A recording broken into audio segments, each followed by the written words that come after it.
What if you got the opportunity to watch a pay-per-view UFC fight between the God of the Bible and maybe another God, a pagan God? Well, in 1 Samuel chapter 5, we get to see that fight between Yahweh, the Christian God, the God of the Bible, versus Dagon, which was this fish-looking god of the Philistines that was worshipped in ancient Mesopotamia.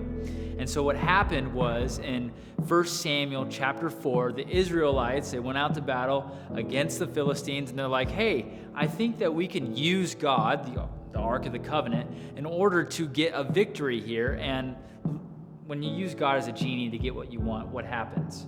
Everything comes crashing down. The Philistines win. It's a massive slaughter. They take the Ark of the Covenant. The losing God is what that meant, and they put it in the temple of their victorious God, Dagon. This is what happens next, all right? In 1 Samuel chapter 5, it says, when the Philistines captured the Ark of God, they brought it from Ebenezer to Ashdod. And the Philistines took the Ark of God and brought it into the house of Dagon and set it up beside Dagon. And when the people of Ashdod rose early the next day, behold, Dagon had fallen on his face downward on the ground before the Ark of the Lord. And what does that mean?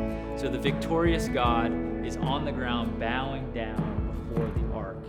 God doesn't need anyone's help. He is the supreme ruler and authority in all of life, the sovereign God, and he has the victorious fake God bowing down before him. And so the Philistines, it says in verse 4, they rose, right after that, they rose early on the next morning, and they put him back into his place.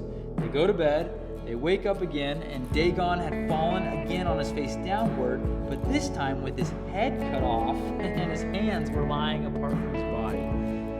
Basically, Dagon is dead. So God has won the battle in the middle of the night between this false god. And what do we learn from this story in 1 Samuel 5? It's that our God doesn't need us. He wants us, but he doesn't need us. He is self-sufficient. He is all-powerful. He fights for his people, but he fights his own battles, and he wins. We have a victorious God who defeated sin and death ultimately years later through Jesus Christ on the cross, when he didn't put down a fish god, but the dragon, Satan himself, by dying on the cross for sinners like you and me. And so that's what you got to remember today. As you're on to work or at home or whatever you're doing, is that you serve a mighty God who's so much bigger and more powerful than we are. And so look to him for faith to encourage you, by faith to encourage you today.